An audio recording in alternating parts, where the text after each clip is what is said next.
Hemos estado estudiando el libro de Efesios. Espero terminarlo hoy con la ayuda del Señor, créanme, con la ayuda del Señor. Y últimamente estuvimos hablando la madurez del cristiano. Creo que las iglesias van a ser fuertes.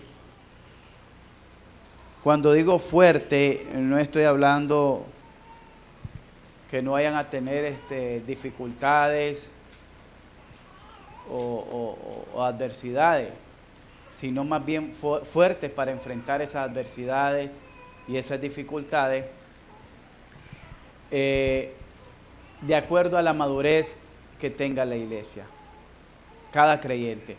Porque todos nosotros de manera individual formamos la iglesia. Y si la mayoría de nosotros somos maduros en la fe, vamos a tener una iglesia madura en la fe. Pero si la mayoría de nosotros somos carnales, vamos a tener una iglesia carnal. Si la mayoría de nosotros somos niños en la fe, vamos a tener una iglesia infantil, inmadura en la fe. Pero si la mayoría de la iglesia es madura en la fe, entonces vamos a tener una iglesia madura. Y con una iglesia madura vamos a emprender cualquier actividad, cualquier reto, cualquier proyecto, porque la iglesia con madurez va a responder a ello. ¿Entendemos? Pero la madurez tiene varios factores que nos enseña esta carta del apóstol Pablo a los Efesios. Hablamos de lo que Dios hizo en la eternidad, en el capítulo 1. Hablamos de lo que Jesucristo hizo en la cruz. Y hablamos de lo que el Espíritu Santo está haciendo en cada uno de nosotros. Pero también hablamos de la obra del Padre, la obra del Hijo y la obra del Espíritu Santo, los tres ellos. Hablamos también de quiénes éramos nosotros antes de venir a Cristo y la obra que hizo Cristo en cada uno de nosotros y cómo formó Jesucristo de gente de diferentes etnias, culturas, costumbres, formó un solo cuerpo llamado iglesia, y que ya no existen, como dicen muchos, tres etnias, la iglesia, Israel y los gentiles. No, solo existe la iglesia y el resto del mundo. La iglesia y el resto del mundo, o los pecadores. Jesucristo dijo: Señor, guárdalos del mundo, porque ellos no son del mundo. Quiere decir que dijo, el resto es del mundo, pero ellos no. Están en el mundo, pero no son del mundo. Bien, también estuvimos viendo acerca de los diferentes misterios que habla la Biblia. Los diferentes misterios. Estuvimos viendo cada uno de ellos, pero ahora miramos también la madurez del cristiano, y que con la madurez del cristiano dijimos que comienza con una fortaleza en el hombre interior, y hablamos de esa fortaleza. ¿Verdad? ¿Qué se necesita para tener una fortaleza? Y hablamos de tener un buen dominio de las dimensiones del conocimiento de Dios. Hablamos de mantener una vida digna de cristianos para ser fortalecido en nuestro hombre interior. Hablamos de mantenernos unidos en la fe. Hablamos también acerca de la madurez del cristiano en el servicio de la obra del Señor.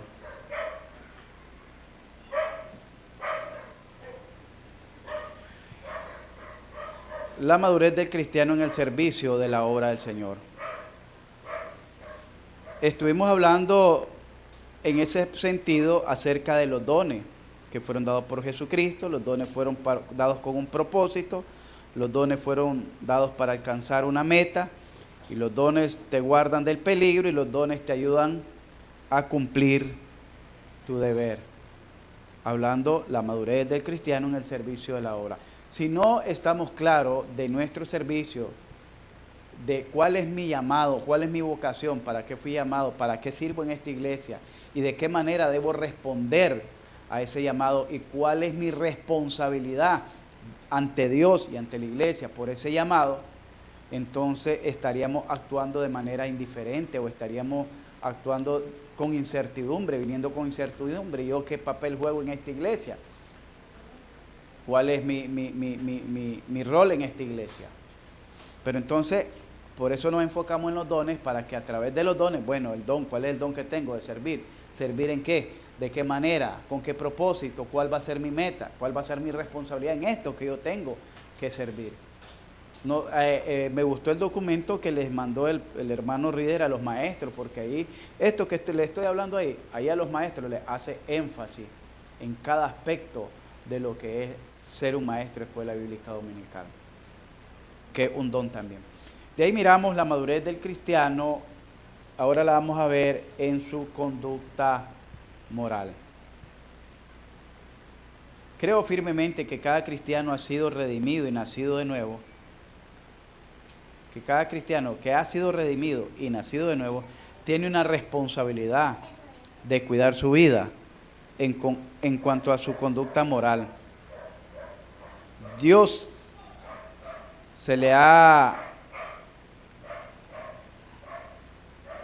bueno, a Dios se le ha ordenado, decretado para recibir bendición y bienestar. Y, bueno, esto lo estuvimos viendo la vez pasada, y al diablo se le achacan todas las debilidades o pecados que cometemos, pero no aceptan la elección y predestinación y creen en el libre albedrío, pero aquí vemos que se escabullen de su responsabilidad. Es decir, el cristiano hoy en día dice, no, yo tengo libre albedrío de decidir, pero si necesita algo, decreta, reclama, proclama y no sé cuántas cosas a Dios,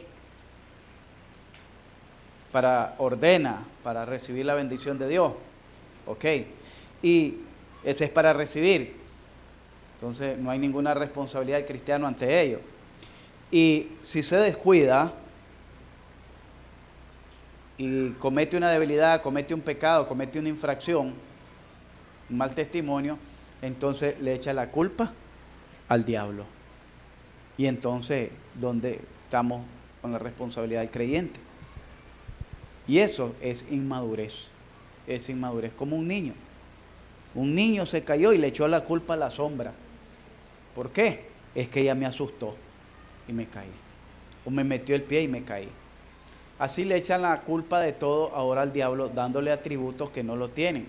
Porque el diablo no es ni omnisciente para conocer tus pensamientos, ni es omnipresente para estar en todos lados. Y dice, entonces, ¿cómo opera el diablo en el mundo? Por sus agentes, los demonios.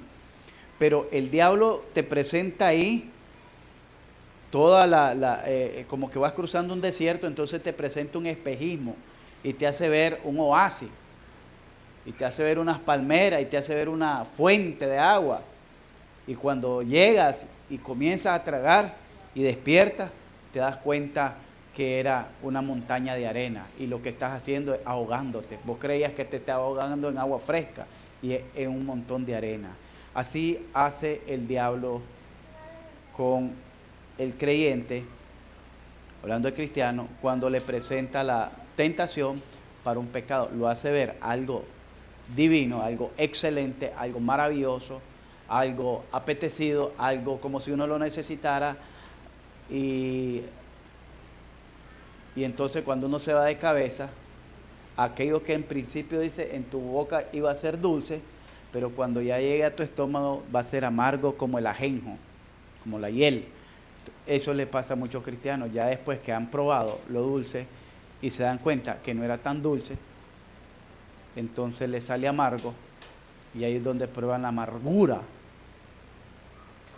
y dicen, el diablo me engañó.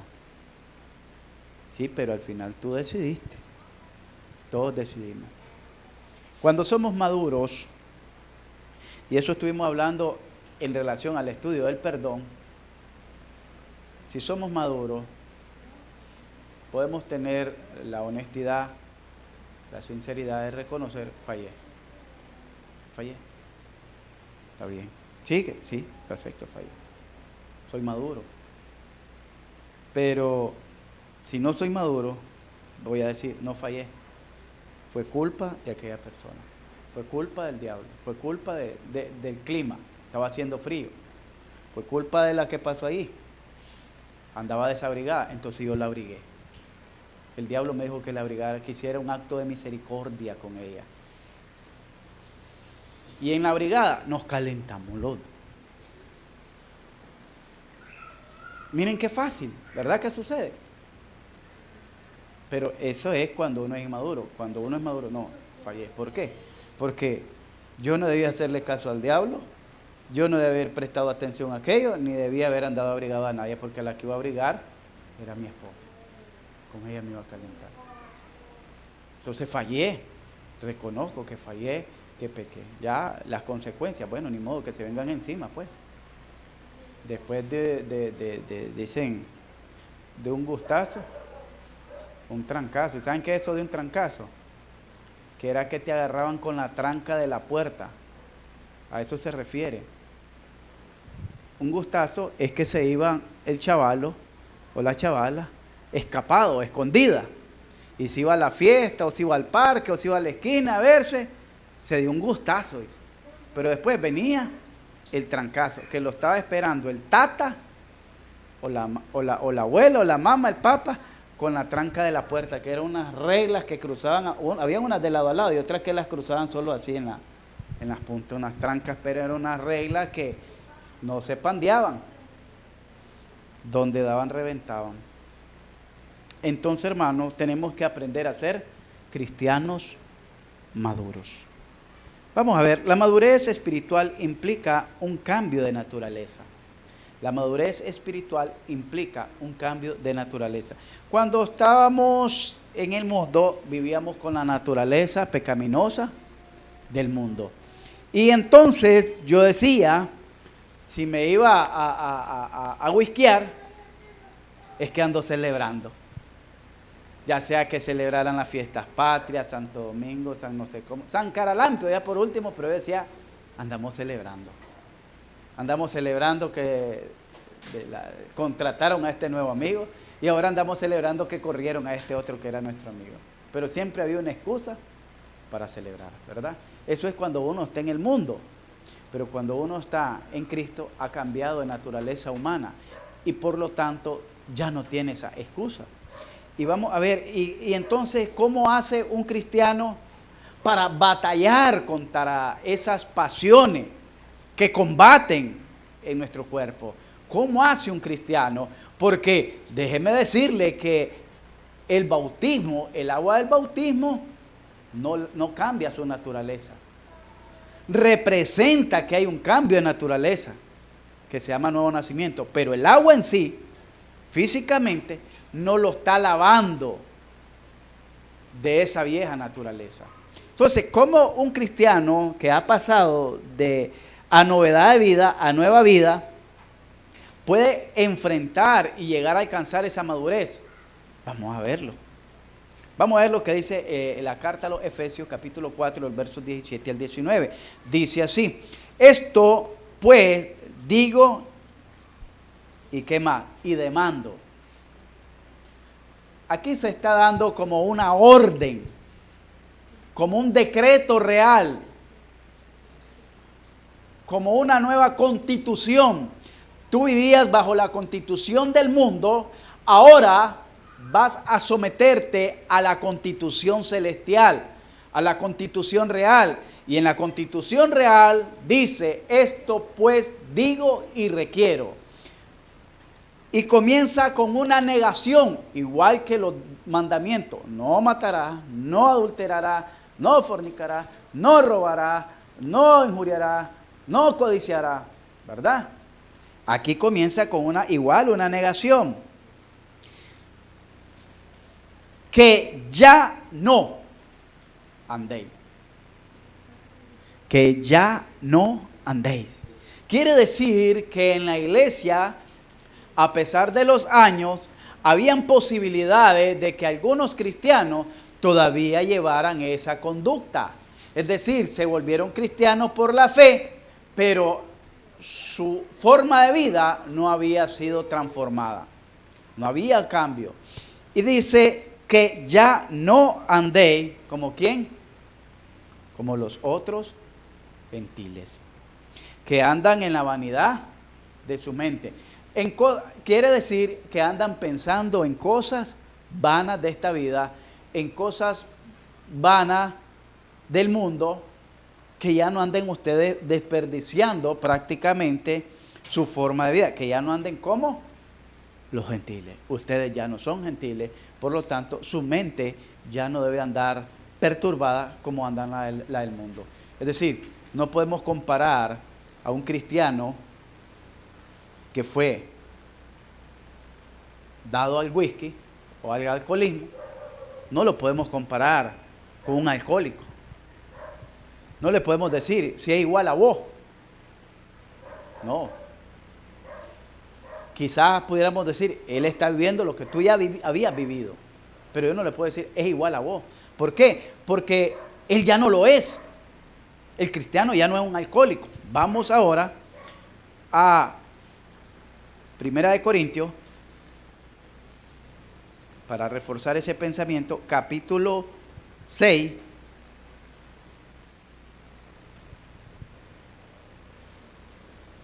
¿Lo tienen?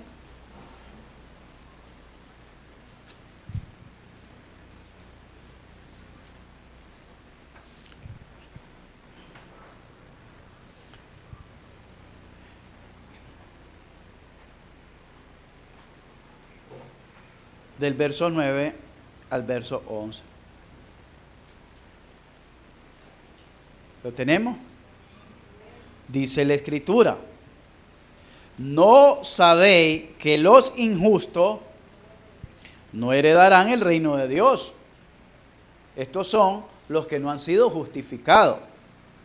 No erréis, ni comienza, ni una negación. ¿Ni quién?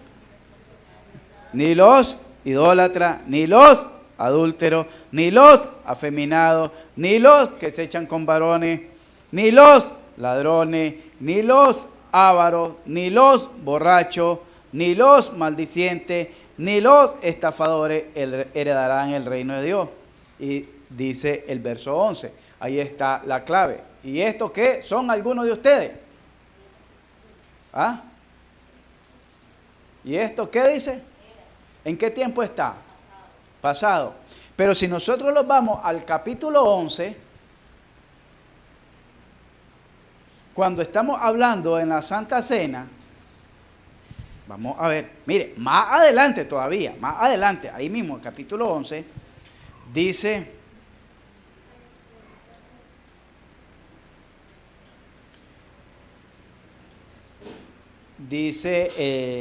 en el capítulo 11, ¿verdad?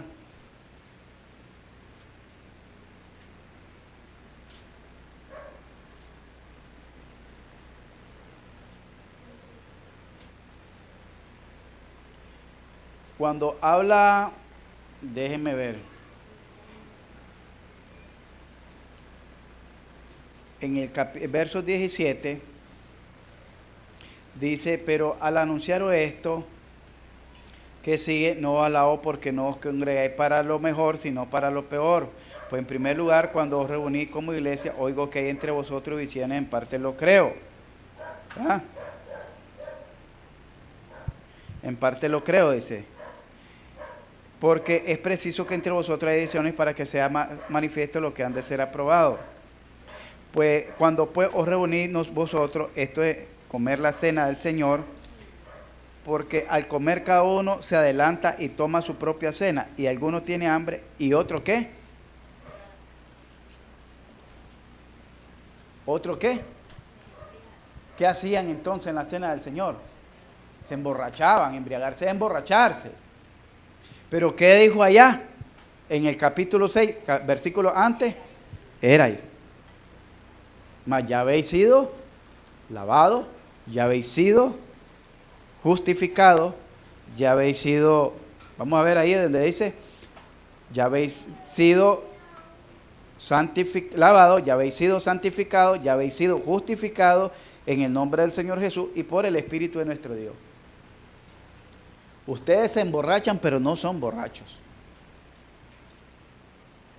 ¿Qué es lo que le dice a los Efesios ahí en capítulos 4 más adelante? No os embriaguéis. ¿Qué es embriagarse? Emborracharse. Pero aquí dice que los borrachos no heredarán el reino de los cielos. Y eso eran. ¿Recuerdan cómo comenzamos la carta a los Efesios en el capítulo 2? ¿Cuál era nuestra condición? Vivíamos, dice, según la corriente de este mundo. Caminamos en la misma, siguiendo la corriente de este mundo, los rudimentos de este mundo, pero no pertenecíamos a este mundo. Dice el capítulo 2, vamos al capítulo 2, para que entendamos un poco más esto. Cuando uno es cristiano, y por eso tiene que tenerlo en madurez, para que usted se dé cuenta que usted no es parte del montón. Ahí donde quiero llegar, usted ya no es parte del montón, para caminar con el montón. ¿Dónde va Vicente? ¿Dónde lo lleva? ¿Cómo es? ¿Dónde va la gente? ¿Dónde lo lleva Vicente? Dice el verso, en los cuales anduvisteis en otros tiempos. Y en esos tiempos seguías la corriente de este mundo. Detrás de Vicente con toda la gente. Conforme al príncipe de la potestad del aire, el espíritu que ahora opera en los hijos de desobediencia, entre los cuales todos nosotros vivimos en otros tiempos, entre los cuales estaban con nosotros pero no eran de nosotros, decimos de acuerdo a lo que escribió Juan. Anduvimos entre ellos, a como caminan ahora en la manada de ovejas, cabro y peligüey, ¿verdad? Usted sabe que en el redil el cabro y el peligüey son parientes con la oveja. Son parientes, pero no hermanos. Y así mismo en la iglesia hay cabro y hay peligüey. Y hay oveja. ¿Qué hay más? Si cabros, peligüey o oveja. Pero hay tres. El cabro, el que anda ahí saltando, los que va a poner a la derecha el Señor allá en Mateo 25. Y les dirá al infierno preparado para el diablo y sus ángeles. Y les dirá maldito. El peligüey es aquel que es mitad cabro y mitad oveja. Conoce, le gustan las cosas de Dios, le gusta la iglesia, pero vive como un mundano. Es decir, viste como oveja, pero su naturaleza es de un cabro. Es híbrido. Tiene dos naturalezas, cabro y oveja. Entonces, pero cuando uno es maduro, entiende esto y puede entender que ya no deberíamos de seguir esa corriente. Y es lo que está diciendo aquí, volvemos al texto de Efesios capítulo 4, donde dice, ya no andéis como los otros gentiles que andan en la vanidad de su mente. Mire qué bonito. No les está diciendo, ustedes son unos gentiles igual que los otros, sino que les dice, ya no anden como los otros. No es que ustedes sean, pero se están pareciendo mucho porque están haciendo lo que ellos hacen sin que necesidad que ustedes pertenezcan a ese gremio. No son gentiles, son pueblo escogido de Dios, redimido por la sangre preciosa de Jesucristo, que Él pagó con su sangre por ustedes. Ahora son pueblo de Dios, nación santa, real sacerdocio, y han sido llamados para anunciar las virtudes del Evangelio de Jesucristo, no para glorificar el mundo. Para poder entender esto, dice el verso, dijimos hasta el 19, dice, porque ellos tienen el entendimiento entenebrecido, ellos tienen viven ajenos de la vida de Dios, ellos son ignorantes y ellos son duros de corazón. Mire las características de las que le da. ¿Por qué no eres igual que ellos? Porque ellos tienen el entendimiento entenebrecido. Cuando dice entenebrecido, viven en tinieblas. Viven en tinieblas. Casualmente ya les adelanto el tema para el domingo, para que se interesen. Se llama venga hoy al culto. Está bueno. Se llama, Señor, abre mis ojos. Porque esto del entendimiento entenebrecido quiere decir que alguien que vive en tiniebla, que no le ha resplandecido ni la luz del Evangelio, ni la gracia de Cristo, ni la obra del Espíritu Santo. Por eso están en tiniebla. Ellos tienen el entendimiento entenebrecido. Tú no, si ya naciste de nuevo. Tú no. Tú eres un hijo de luz. Andad como hijo de luz entonces. Eres hijo de luz. No le está diciendo posiblemente puede llegar a ser una candela o una chispa. No, eres hijo de luz.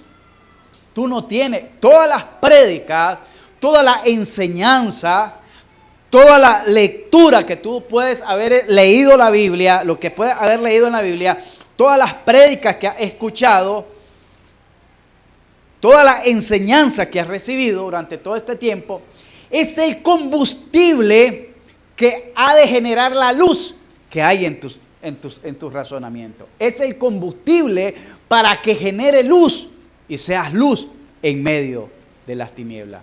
Resplandeced como hijo de luz. Entonces, no hay excusa para decir, tú no eres luz. No, si has recibido todo esto, por lo menos dime que hay una chispa o una luciérnaga en tu entendimiento que de pronto, ¡pum!, hay una luz en las tinieblas, pero no que estás completamente en tinieblas. El incrédulo, el gentil, sí, ellos están en tinieblas. Ellos están ajenos de la vida de Dios. Ellos no conocen nada de lo que es la comunión, de por qué estar aquí, de por qué orar, de por qué leer, de por qué ir a predicar, de por qué saludarse, de por qué perdonar, de por qué tener fe, de por qué tener paciencia. Ellos no saben nada porque están ajenos de la vida de Dios. Ellos no saben por qué hay que amar a vuestro enemigo. Orad porque los ultrajan. Bendecid a los que os maldicen. Ellos no saben eso. Eso para ellos es ridículo. Es una ofensa porque eso sería como bajar mi hombría. Rebajarme, dice. ¿Cómo voy a orar por los que me ultrajan? ¿Cómo voy a bendecir al que me maldice?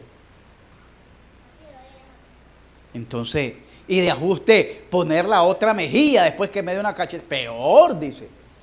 Porque ellos están ajenos de la vida de Dios. Usted y yo no. Pero para eso necesitamos tener madurez para comprender eso.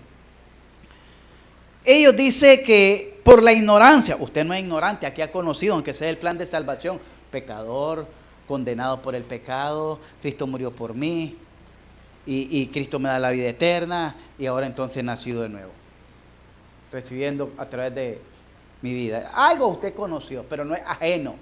¿Por qué le hago referente a esto? Porque usted no va a tener excusa el día de mañana cuando llegue. Es que yo no sabía. Ellos sí están ajenos de la vida de Dios. Nosotros no. Se nos ha predicado, se nos ha enseñado cuál es la vida del creyente, del cristiano. Pero todo eso ellos lo viven porque hay una dureza en el corazón. Quiere decir, la palabra dureza está representando que el corazón de ellos es de piedra, está petrificado. Pero si nosotros somos cristianos, dice en el nuevo pacto, dijo Jeremías, quitaré su corazón de piedra y les daré un corazón de carne. Ellos me serán a mí por pueblo y yo se les seré a ellos por Dios. Entonces, si ya nací de nuevo y soy cristiano, ya no debo de tener un corazón endurecido ni petrificado. Pero ya hay gente que en aquel entonces había la piedra, ahora hay corazones de yunque, que entre más le da con el mazo, más duro se pone, acerado. Pero no para el cristiano. El cristiano tiene un corazón de carne sensible a la voz de Dios que dice, mis ovejas oyen mi voz y se enojan. Mis ovejas oyen mi voz y se corren. No, mi oveja oye mi voz y me siguen. ¿Por qué? Porque la ovejita está feliz y contenta con su pastor, porque se siente protegida, segura, resguardada y bien alimentada. Entonces, la llama el pastor a la ovejita y ahí va en carrera ella. Hay una buena relación. No hay un endurecimiento del corazón, no está petrificado. no un corazón de yunque.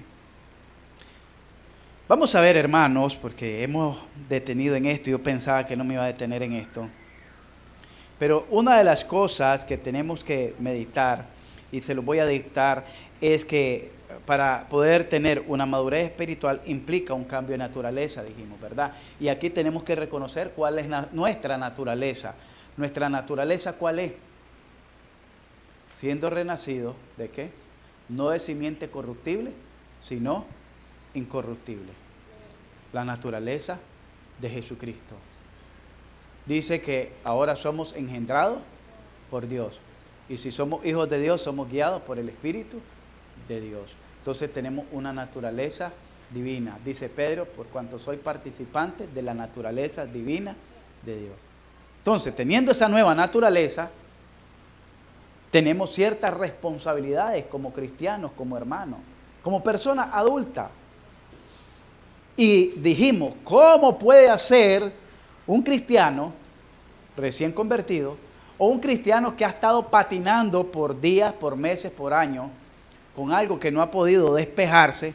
Dice, vamos a ver, lo primero, dice Pablo que limpiado de la vieja levadura. Pero mire quién va a limpiarse. No dice, y el Señor te limpiará. Ora para que Dios te quite esa levadura. ¿Y de qué levadura estaba hablando ahí?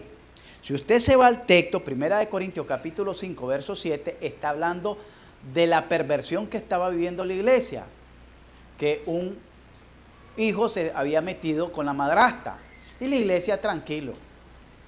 Límpiense de esa levadura, le dice. La levadura es algo que representa el pecado bíblicamente y puede contaminar, así como un poquito de levadura contamina toda una masa, así dijo Hebreo, una raíz de amargura puede contaminar a toda una iglesia, así mismo esa levadura que puede estar representada la levadura como el pecado, como una mala enseñanza o como una falsa doctrina. Mala enseñanza porque pudo haberse equivocado, pero una falsa doctrina ya va intencionada. Entonces, que eso fue lo que le dijo Jesús a los discípulos, guardaos de la levadura de los escribas y fariseos. Y ellos dijeron, debe ser porque no trajimos el pan que nos sobró. Imagínense la mente ajena de ellos. Y los queda viendo el Señor. Y no les multipliqué el pan, les dice. Cuando solo habían dos panes y 5 peces. ¿Cuántos hicieron? ¿Cuántos comieron? Entonces se dan cuenta que no les dije por eso, sino por las malas enseñanzas de los fariseos, que habían cambiado la ley de Dios por las tradiciones. Entonces, aquí miramos que la levadura tiene una representación del pecado, de una mala enseñanza y una falsa doctrina. Limpiado, pero ¿quién se va a limpiar de ello? Ahí cuando le está diciendo limpiado, está refiriéndose a que tienen que sanar, corregir ese pecado que se había cometido. La iglesia tenía que corregir. ¿Por qué? Porque si la iglesia no corregía ese pecado, entonces lo estaba viendo como algo normal. Y entonces aquel un día se metió con la madrastra, el otro se va a meter con la tía, el otro con otra, y se va a volver una anarquía social dentro de la iglesia. Entonces le dice, corrijan, porque por ese pecado se puede contaminar toda la iglesia. Es decir, cualquiera puede decir, yo puedo hacer esto. No, no puede. ¿Y cómo aquel hizo eso? Y no le dijeron nada. Y esa es una de las cosas que en la iglesia debe de evitar. Oiga bien, los hermanos que van para largo en esta iglesia y tienen su visión de seguir lejos, de no tener preferencia para nadie. Así sea San Caralampio, mire mi San Caralampio, venga para acá. No podemos, porque después van a decir, ¿y cómo San Caralampio lo hizo? ¿Y por qué a él no le dijeron nada? Y se los digo porque lo experimentamos, lo vivimos nosotros en otras iglesias, donde si lo hacía la familia X, era normal, pero si lo hacía la familia Y, era una abominación. Entonces eso no se puede dar. Amén. ¿Estamos claros? Ok. limpiados de la vieja levadura. Pero la palabra es conjunto, ¿vieron? Limpiados de la vieja levadura. Limpiados, eso, de toda contaminación de carne y de espíritu. Segunda de Corintios 7:1. Puesto que tenemos tales promesas, está hablando de todas las promesas que tenía la iglesia, todas las bendiciones, toda la herencia en Cristo Jesús. Entonces, ya que tenemos tales promesas, que dice, ¿quiénes se van a limpiar? Sí. Señor, te ruego que me limpies de este mal pensamiento. Te ruego que me quite este pecado, que me quite esta amargura, que me quite. No, limpiémonos, porque la amargura donde radica es un espíritu contrito, es un espíritu apagado, es un espíritu amargo. Y de esa manera contrita al Espíritu Santo, porque no hay gozo.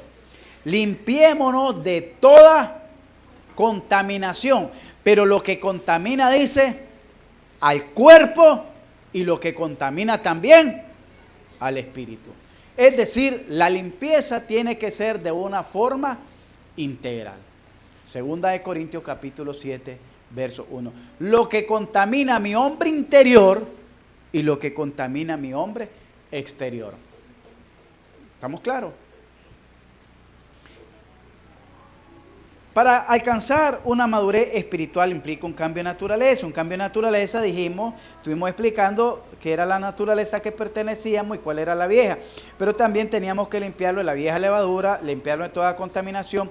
Pero también dice que tenemos que limpiarnos de toda vileza. ¿Sabe qué cosa es vileza? De toda maldad, de toda malicia. Actuar con malicia, actuar con maldad. Eso lo dice Segunda de Timoteo capítulo 20, versos 21. Y lo vamos a leer.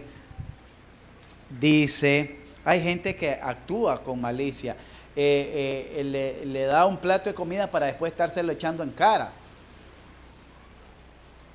Y si usted va pasando y no se cuida, le metieron la canilla para que se tropezara. Es de aquella que les pone la cáscara de banano para ver si se resbala y cuánto cae.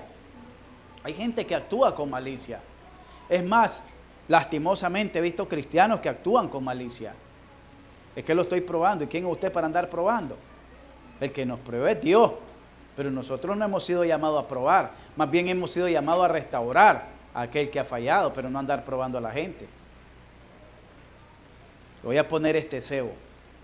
Le voy a poner esta trampa. Le voy a poner... No, nosotros no tenemos que andar con eso. Dice, así que si alguno... Verso 20 les dije. Pero en una casa grande, no solamente hay utensilios de oro y de plata, sino también de madera y de barro. Y unos son para usos honrosos y otros para usos viles. Así que si alguno se limpia de estas cosas, ¿quién se va a limpiar? Uno mismo. Y limpiarse es apartarse, limpiarse es separarse, limpiarse es tomar con responsabilidad un cambio de actitud, emprender reto en la vida de desechar aquellas cosas que nos afectan, desechar aquellas cosas que no nos permiten disfrutar una vida cristiana, desechar aquellas cosas que son tropiezos en nuestra comunión y nuestra relación con Dios y con la iglesia. Oiga bien, y dice, así que si alguno se limpia de estas cosas, una vez que se limpie, mire qué tremendo, Dios no lo está excluyendo, será instrumento para honra, será un instrumento santificado. ¿Por qué? Porque usted ha renunciado a aquello que le afectaba por buscar esa comunión agradable con Dios. Entonces a esto se refiere, será santificado y será útil al Señor y estará dispuesto para toda buena obra, porque no hay tropiezos en su vida que le impida poder seguir adelante, que le impida servir, que le impida seguir creciendo, seguir honrando al Señor. Dice en este pasaje, también ahí en Efesios, volvamos a Efesios, en Efesios, donde estamos, dice en el capítulo 4, versos 23, dice: y renovaos en el espíritu. Para tener un cambio de naturaleza tenemos que tener un cambio de mentalidad. No podemos cambiar las cosas de manera forzosa si no cambiamos nuestra forma de pensar. Romanos 12:2, ya lo he recitado muchas veces, que dice que tenemos que renovar el espíritu de nuestra mente. Y aquí dice también: renovado en el espíritu de vuestra mente. Renovar es cambiar algo viejo por algo nuevo. La vieja naturaleza por unos nuevos principios o una nueva forma de vida, ¿verdad? Una vez que nosotros nos renovamos, dice que también tenemos que despojarnos. En cuanto a la pasada manera de vivir, dice el verso 23, que dice: despójense, suelten. ¿Va a doler? Sí, va a doler. ¿A cuánto le ha salido divieso? Levanten la mano, ¿cuánto le ha salido un divieso? A mí me ha salido divieso. Y lo agarran y lo extirpan, o lo extirpan, ¿verdad? Lo aprietan. Y uno está pegando gritos: aguantá, que te tiene que salir la raíz, dice, para que no te vuelva a salir. Así tenemos que sacar al viejo hombre de raíz para que no vuelva ese infeliz. Sí. Y hay gente que le ha sacado hasta tórsalo. Y eso es más horrible, porque ahí lo tienen que sajar y sacarle el gusano con toda la sanguaza y todo lo que había allá adentro. Pero si no, se le reproduce el huevillo y se le hace un nido ahí, un enjambre de gusano y mosca adentro del cuerpo.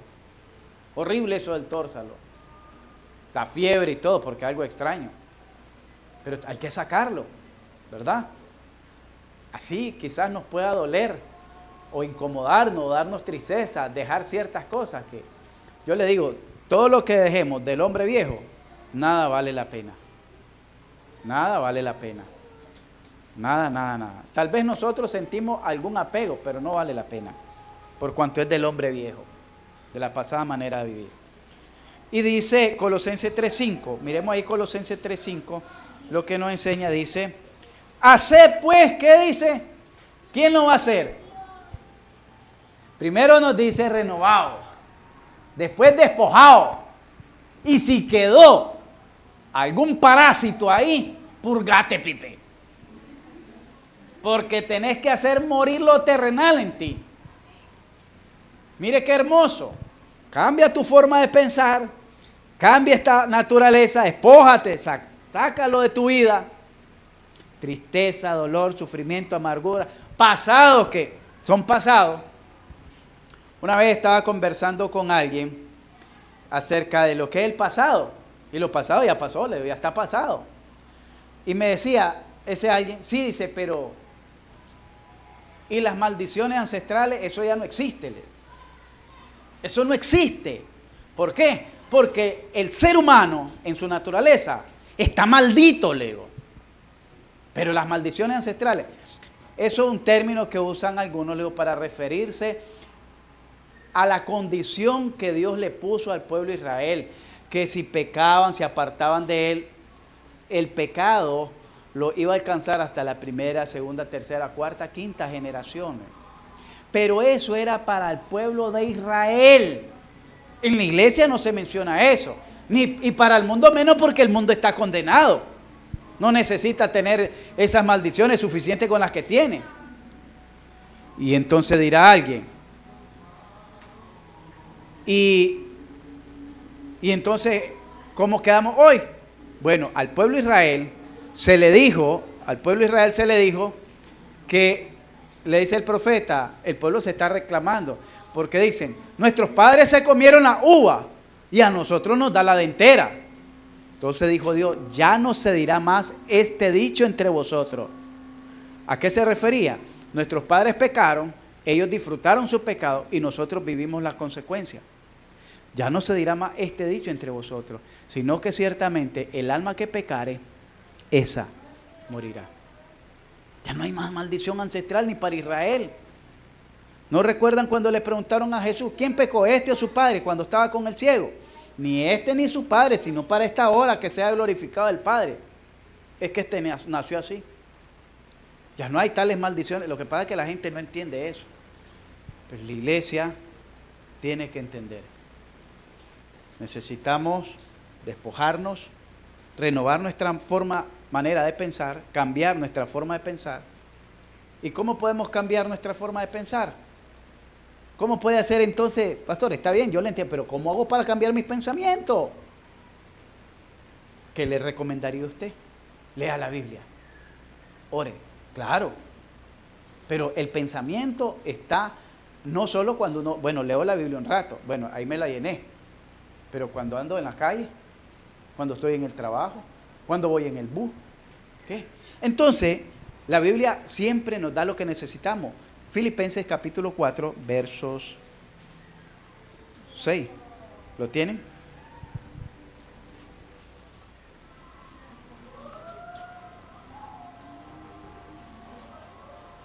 Verso 7.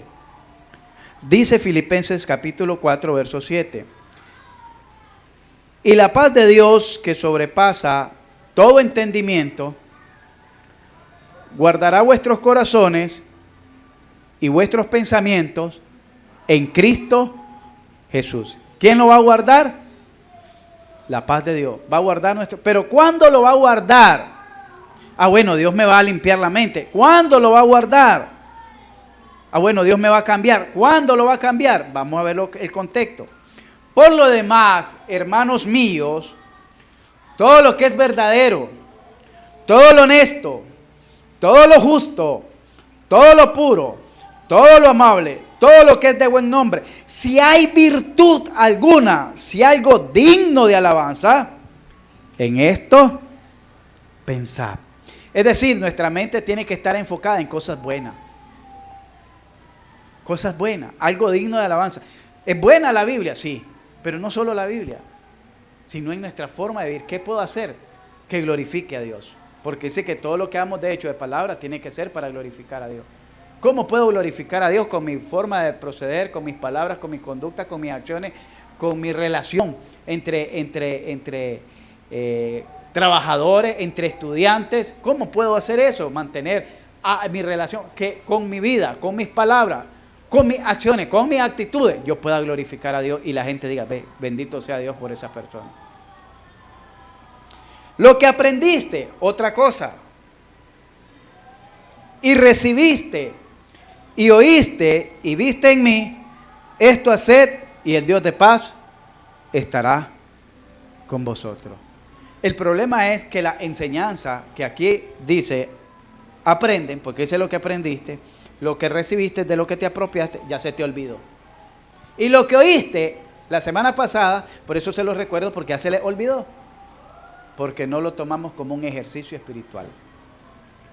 Renovaos en el espíritu de vuestra mente y despojaos de ese viejo hombre. Y por último dijimos que haced morir lo terrenal en vosotros. Amén. Vamos a ver si avanzamos un poquito más porque solo hemos abarcado un punto de los 5 puntos que les traigo en esta noche. Pero todavía tenemos un poquito de tiempo. La madurez espiritual, dijimos entonces, implica un cambio de naturaleza, pero la madurez espiritual implica un nuevo modelo de vida. Todo lo anterior lo tiene que conllevar a que usted tenga un nuevo modelo de vida. ¿Qué dice 2 de Corintios capítulo 5, versos 17? ¿Qué dice? 2 de Corintios 5, 17. ¿Quién me lo dice? De modo que si alguno está en Cristo, las cosas viejas, he aquí todas son hechas. Quiere decir que el cristiano, la madurez espiritual implica tener un nuevo modelo de vida. Yo no puedo considerar a alguien maduro que todavía esté patinando en su pasado. en sus viejas mañas, en sus viejas malicias, en sus viejas mentiras, en sus viejas formas de hacer las cosas, no puedo considerar que es un cristiano maduro en la fe, porque su naturaleza todavía, como dijimos, está en un proceso híbrido.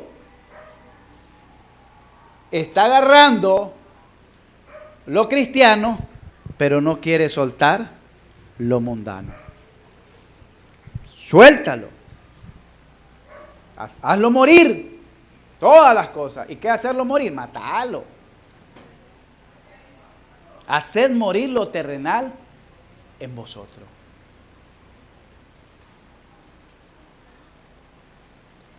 Miremos Colosenses capítulo 1, versos 10 y 11. Dice así: para que andéis como es digno del Señor, agradándole en todo, llevando fruto en toda buena obra y creciendo en el conocimiento de Dios, fortalecido con todo poder, conforme a la potencia de su gloria, para toda paciencia y longanimidad. Aquí está hablando que la madurez espiritual implica un nuevo modelo de vida. Es que, pastor, yo así nací y así he sido todo. Yo en mi familia heredé la sangre del cacique de Iriangén, del cacique de Nicaragua, que se agarró a flechazo con aquello ejército español que venía. Y el que se me pone por delante yo me lo llevo. Mire, es que yo toda la vida he sido así, ¡rafla! Al que le guste bueno y al que no también. No, hermano, eso no es así. Dice que para que andéis como es, digno de quién, de ti, de tu raza, de tu sangre, de tu familia, y en virtud que hagas glorificar a Cristo en tu nueva conducta, estés glorificando la sangre cacique. Y ahí entonces, ¿cómo estamos? Yo andaba un machetito en el bus, microbús, y ahí lo anduve por meses. Le decía, hay que cruzarlo, cruzo. ¿Y qué andas haciendo ahí? Ah, que me salga, le decía. Pero no, sino que ahí lo andaba. Y lo anduve porque quería cortar unas ramas de eucalipto aquí, pero nunca pasamos. Ahí lo tengo mis cuchillitos, mis puñales, que me gusta tenerlo ahí bonito, coleccionado. Pero me gustaba fregar cuando ¿y qué anda haciendo con eso? Y le decía, anda a sacarme al ateo. No sé con quién estaba la vez pasada. Anda a sacarme al ateo, le digo. Ah, estaba con mi sobrina. Y me estaban pidiendo permiso para jalarla a la Nicole. No era jalar, conocerse con el muchacho, la amistad. Bueno, le digo, anda a traerme el ateo, vamos a platicarle. Y lo pongo así de frente. ¿Y qué es el ateo? Me dice mi hermana. Ahí vas a ver quién es el ateo. Y donde me mira ya con la cuchara, ¡ay! Se tiran a carcajadas. Ahí terminó de componer. Pero no, hermanos, nosotros tenemos que tener una conducta diferente. Yo antes era un hombre muy violento, muy explosivo. Era, como decía en pocas palabras, que haga el noticiero, en pocas palabras. Era de pocas palabras, era arrebatado y me gustaba el bochinche. Pero ahora pues, hermano, con la ayuda del Señor he superado eso. A veces me dicen cosas y mejor me quedo callado, mejor me aparto porque dice, resistid al diablo y él huirá de vosotros. Y aquí pues nos dice que tenemos que andar como es digno, no de lo que a mí me parezca, sino como es digno del Señor. Ahí mismo en el 2:6 dice, por tanto, de la manera que habéis recibido a Jesucristo, ¿qué dice? Andad en Él. De la manera que recibiste a Jesucristo, ¿cómo lo recibiste? En gozo, en amor, en paz, en bondad, en fe. Ahora anda en esa nueva vida, en esa novedad de vida. La madurez espiritual implica un nuevo modelo de vida. Y eso lo miramos en Efesios el capítulo 5, del verso 1 al verso 20. Todas las recomendaciones que le hace el apóstol Pablo a los Efesios, mire, son tremendas. Le dice, sé pues imitadores de Dios, andad en amor, ni fornicación, ni toda inmundicia, ni palabras deshonestas. Nadie os engañe con palabras, no seáis pues partícipe con ellos. Y no participé de la obra infructuosa de las tinieblas, sino más bien reprenderla. Entonces ahí miramos que más bien la madurez espiritual implica un nuevo modelo de vida. La madurez espiritual implica un cambio de actitud en el matrimonio. Esto no solo es de la manera religiosa, la madurez espiritual. Alguien que me diga que maltrata a su mujer no le puedo considerar como una persona madura espiritualmente. Alguien que me diga que golpea a su mujer, que ofende a su mujer, que lo humilla, no puede ser una persona madura espiritualmente. No puede. O una mujer malcriada que le tira las pailas y las cosas al marido, es peor que me diga que es madura. Pero ni que la envuelva en hoja de periódico con carburo madura. Porque esto no se trata, hermanos, de decir yo soy. Se trata de mostrarlo. Y la primera iglesia de usted y mía es en la familia. Ahí es donde demostramos qué tan cristianos somos. Aquí todos somos santos, inmaculados. Mira, la hermana ya le salió una ala ahí, es que no miro bien, ando borroso. No, es una toallita que tiene blanca. Pensé que le estaban saliendo alas, porque aquí nadie peca. Somos tan santos que ni amén decimos para no pecar en el amén. Pero la Biblia me dice que la madurez espiritual implica un cambio de actitud en el matrimonio. Eso lo hemos enseñado en muchas ocasiones. Pero a pesar de que se enseña, pocas veces se aplica y se vive. Dice que a la esposa, dice ahí en Efesios capítulo 5, solo déle vuelta a la hoja, en el verso 23, las casadas estén sujetas a sus propios esposos. ¿Cómo? ¿Cómo a quién? Como a mí me dé la gana. Las casadas estén sujetas a su marido cuando les parezca. O cuando se sientan espirituales. Estén sujetas a sus maridos como al Señor.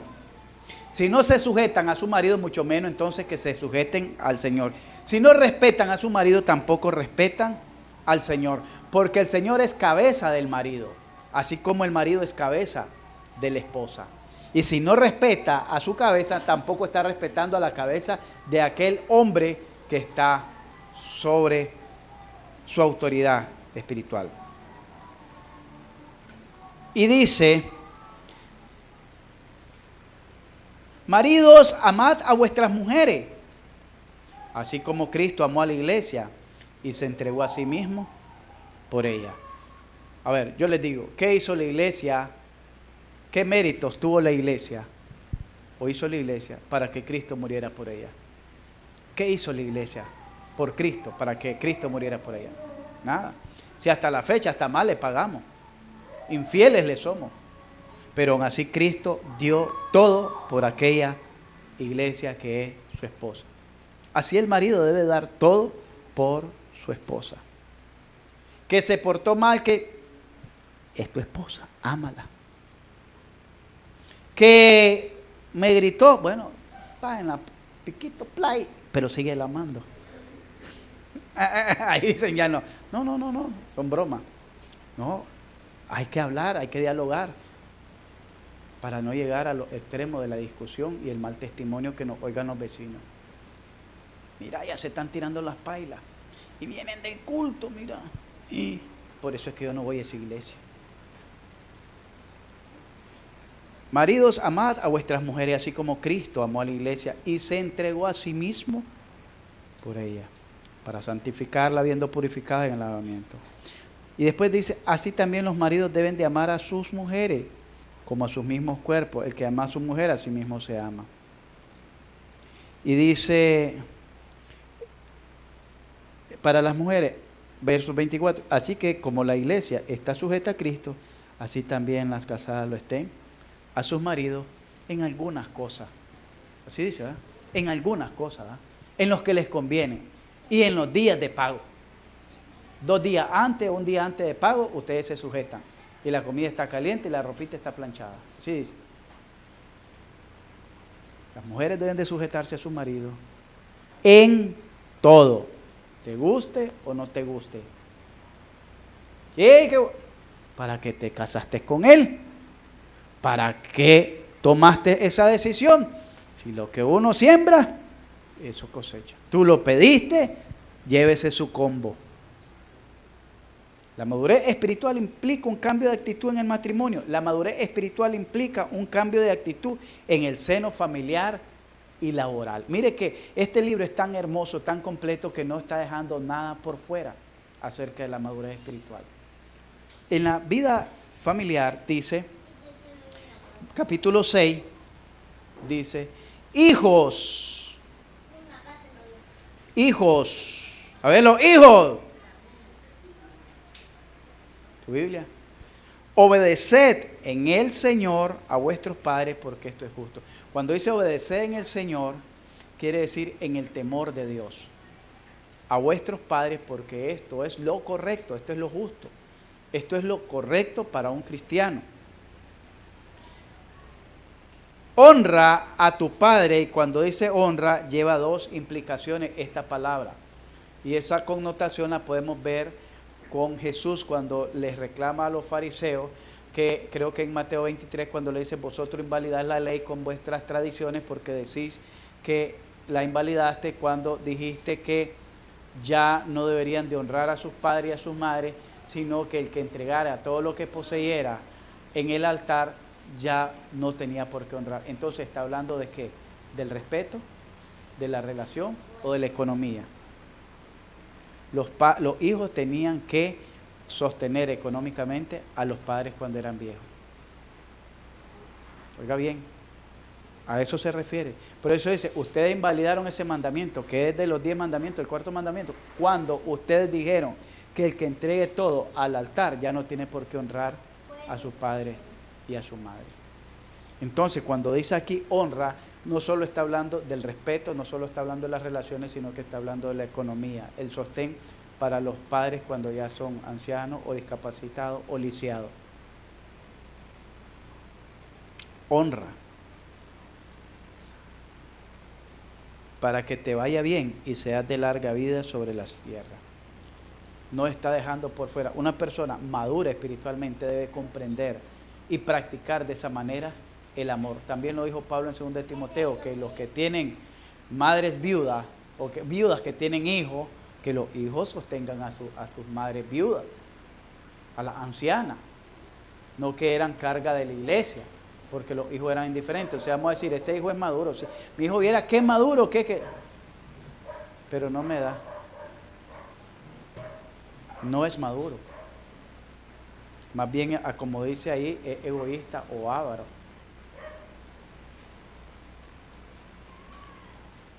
A vosotros padres, dice, no provoquéis a ira a vuestros hijos, sino criarlos en disciplina y amonestaciones del Señor. Mire qué tremendo.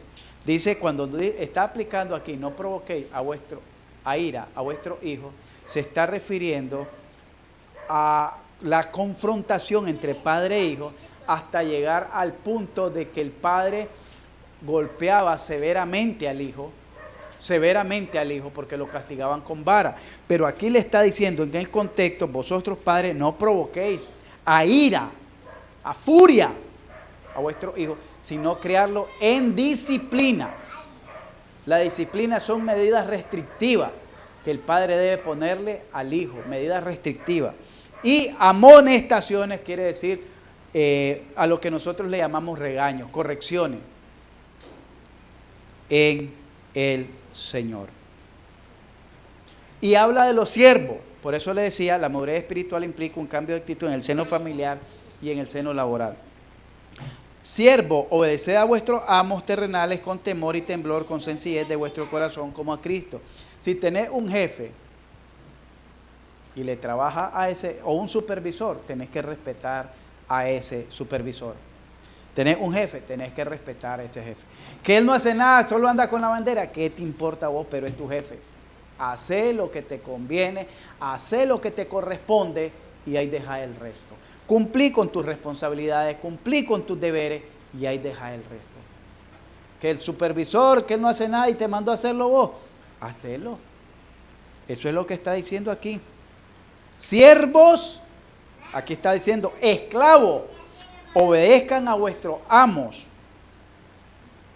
Y dice el verso 6, no sirviendo al ojo como los que quieren agradar a los hombres, sino como siervos, como esclavos de Cristo, de corazón, haciendo la voluntad de Dios. Sirviendo de buena voluntad como al Señor y no a los hombres. Dejen de andar, dice, de lo que decimos nosotros, de cepillo, lustrando las botas. Dejen de andar de sapo para quedar bien con la gente. No, hagan lo que les corresponda hacer. A eso se refiere aquí, no sirviendo al ojo, solo cuando te miren. Allá viene el jefe y salen todos en carrera a sentarse, a hacer la mueca. Allá viene, en el aula así hacen. No está la profesora, se armó el relajo.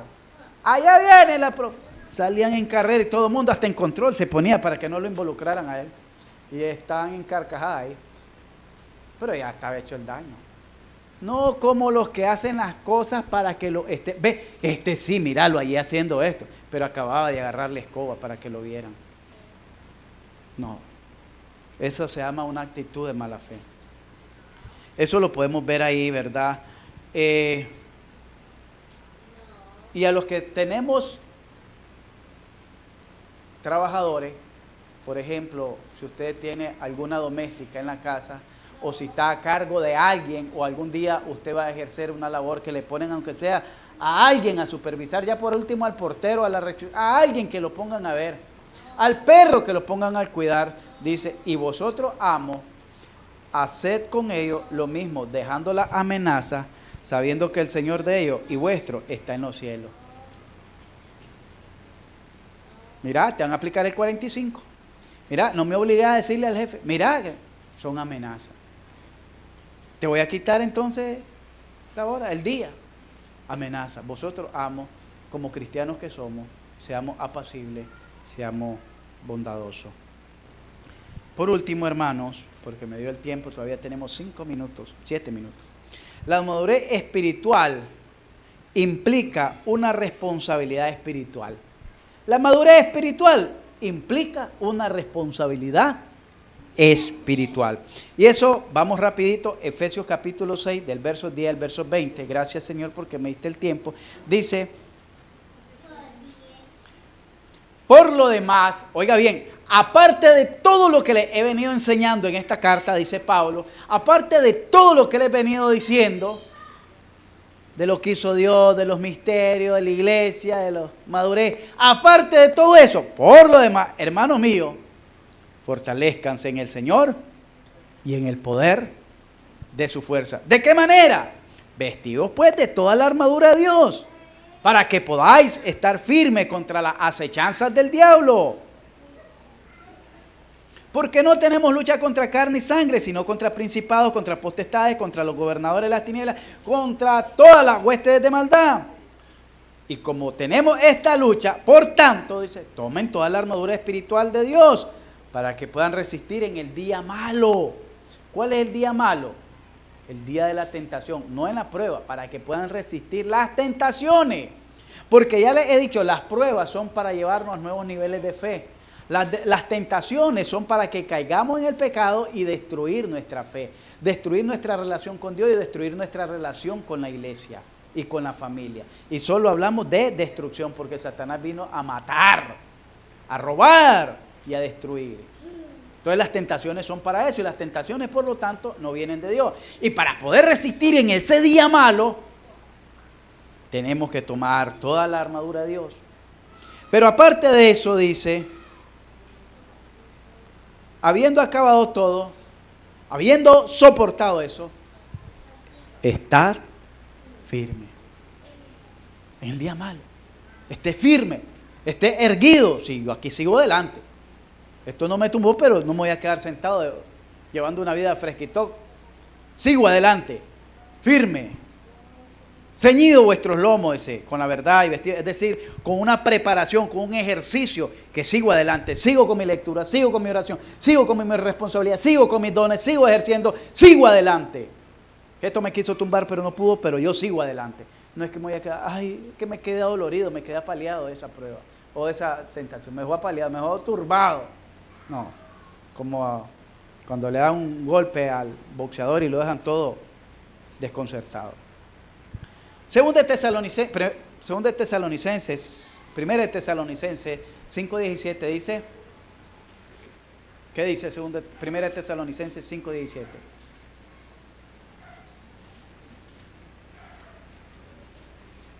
¿Qué dice?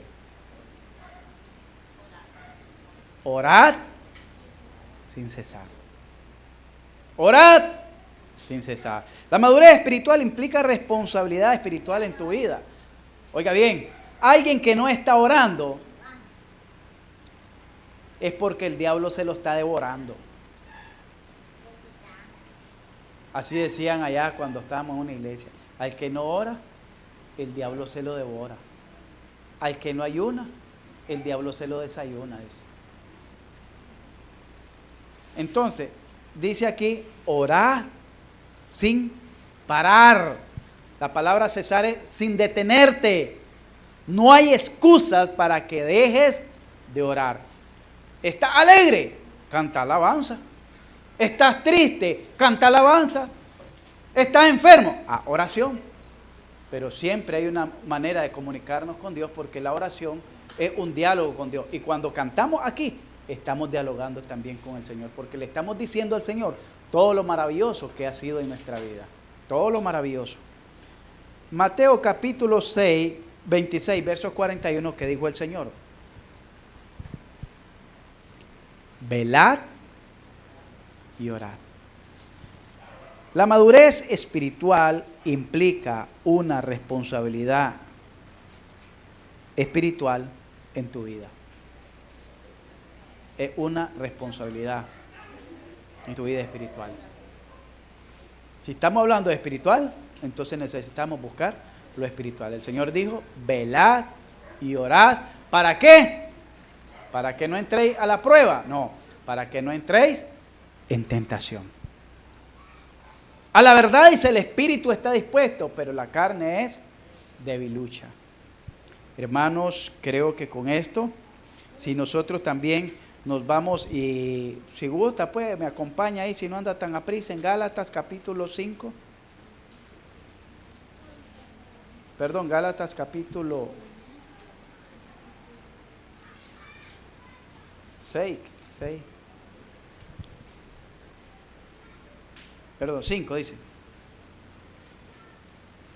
Dice, versos 16. Digo pues, ¿qué dice? ¿Y qué? Digo pues, andad. ¿Quién lo va a hacer?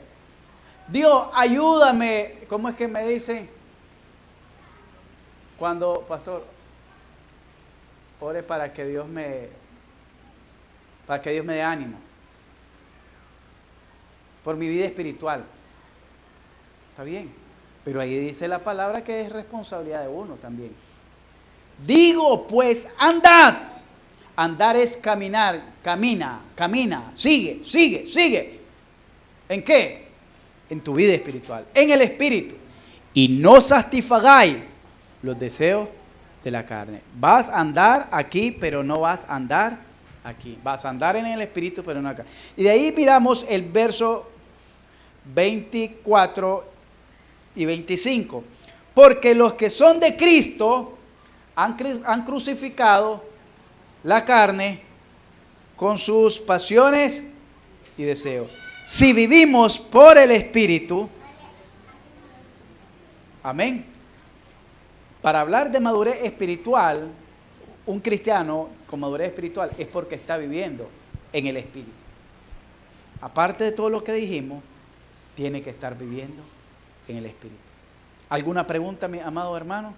¿Si ya nos vamos? Sí, ya nos vamos. ¿Otra? Solo eso me preguntás vos. Si ya nos vamos. ¿Alguna pregunta? Bueno, damos por concluido la carta a los Efesios, hermanos, con la ayuda de Dios y la participación de todos ustedes en venir, en asistir, en preguntar, en debatir. Qué bueno que preguntan y debaten. Pero miramos, hermanos, acerca de esta madurez espiritual. Creo que esto es lo más esencial. Dijimos que hay una fortaleza interior del cristiano. Implica, dice, el servicio en la obra del Señor. Implica una vida moral. Y donde miramos que la madurez implica un cambio de naturaleza, un cambio de modelo de vida, implica un cambio en la actitud en la familia, en el matrimonio, con los hijos, en el seno familiar, el seno laboral, y también implica una responsabilidad en tu vida espiritual. Creo que hemos abarcado con esta carta todo lo concerniente a la fe cristiana, lo que Dios hizo en la eternidad, lo que Jesucristo hizo en la cruz del Calvario, lo que hace el Espíritu Santo y lo que tenemos que hacer nosotros cada día. ¿Entendemos ahora? Lo que hizo Dios en la eternidad, lo que hizo Jesucristo en la cruz del Calvario, esto está en el primer capítulo, lo que hizo el Espíritu Santo cuando creímos y lo que tenemos que hacer nosotros cada día. Es lo que acabamos de ver ahorita, la madurez espiritual. Amén. Bien, ya aparte de esto, si ya esto ya no, ni la bala perdida le va a entrar. Si no le entra esto, no le entra ni la bala perdida. Pongámonos en pie, vamos a orar.